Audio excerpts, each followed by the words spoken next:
Здравствуйте, уважаемые зрители! Хочу ознакомить вас с последними новостями Армении и Азербайджане. Что происходит? Так, последние новости. Это уже армянская пресса, что пишет. Там стали обвинять Пашиняна, что он во всем виноват, что в перекрытии дороги Ханкинди-Горис именно виновата власть Пашиняна. И вот что здесь пишут. Секретарь парламентской фракции Армении Минасян считает, что власти Армении постоянно перекладывают свои обязанности на Российскую Федерацию. Вот этот Минасян, вот он высказал претензии Пашиняну. Ваша власть дала Кашатак, ваша власть дала Лачинскую дорогу, ваша власть взяла на себя обязательство быть гарантом безопасности Карабаха. А теперь пришли, читайте нотации, мол, идите требуйте русских. Да, у русских тоже будем требовать, но вы первые, кто несет ответственность за это.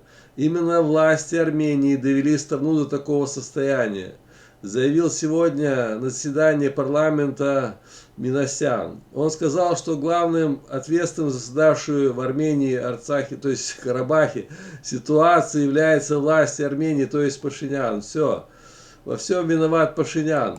Ну и сейчас новости про Рубена Варданяна. Он хочет, чтобы в Карабахе аэропорт начал принимать самолеты. Ему перекрыли бизнес, он не может вывозить оттуда золотоносную руду. Дорога перекрыта уже, сколько, уже больше недели. Он запаниковал. Так, извиняюсь. И вот, что здесь пишут. Вот Рубен Варданян. Руководство армян Карабаха продолжает свои провокационные игры. Рубен Варданян, российский миллиардер, отправленный в Карабах для нагнетания обстановки, почти ежедневно выдает порцию фантазии и бреда, рассчитанных на неинформированность мировой общественности. Начал бредить уже. Так, государственный министр Карабаха Рубен Варданян рассказал, насколько вероятно открытие воздушного сообщения Карабаха с внешним миром в условиях перекрытия единственной дороги, связывающей Карабах с Арменией. Уже мысли такие высказывались, что армянам придется открывать аэропорт там в районе Хаджалы, но это запрещено законами Азербайджана. Азербайджан будет сбивать самолеты. Но Варданян все равно как-то пытается эту ситуацию разрулить. Так. Варданян отметил, что руководство Карабаха ведет работу в этом направлении. Предложение азербайджанцев о готовности контролировать и обеспечивать безопасность наземного сообщения карабахскую сторону не устраивает. Варданян заявил, что ситуация, если сейчас не решится в Лачинском коридоре, единственным решением остается запрос с применением международной программы Aircraft специаль-программ, которая позволяет самолетам садиться в кризисных зонах без разрешения государства, создавшего этот кризис, в данном случае Азербайджана. Придумана какая-то программа есть такая хитрая, что можно без разрешения Азербайджана сажать самолеты. В рамках программы госминистр Карабаха также рассказал о переговорах с азербайджанской стороной относительно открытия Лачинского коридора. Только забыл доморощенный министр сообщить, что машины скорой помощи беспрепятственно могут транспортировать больных с Карабаха в Армению.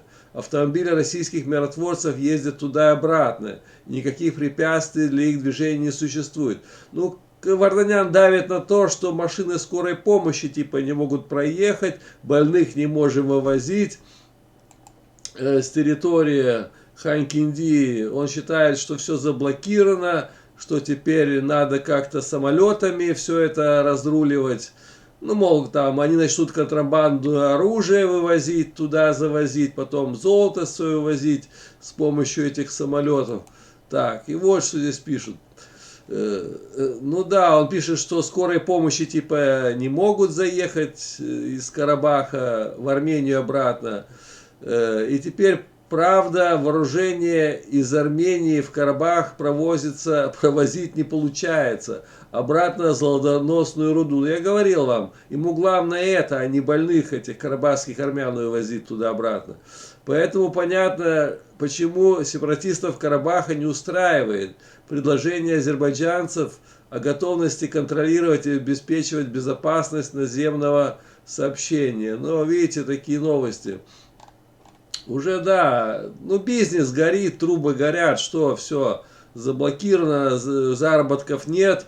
Они с Волковым там зарабатывали миллионы на этом, на золоте, а теперь, видите, и он выбраться не может. Ему надо выезжать по делам, может в Армению, там с Пашиняном встретиться, а он заблокирован. А если он поедет по Лачинской дороге, Лачинской, так, где это, сейчас покажу, то его арестуют там, понимаете, ему шансов выбраться с Ханкинди никаких нет, за ним следят, вылететь не может, выехать не может, встретиться ни с кем не может, все, полностью блокада, вот в чем он запаниковал, это в прямом смысле слова.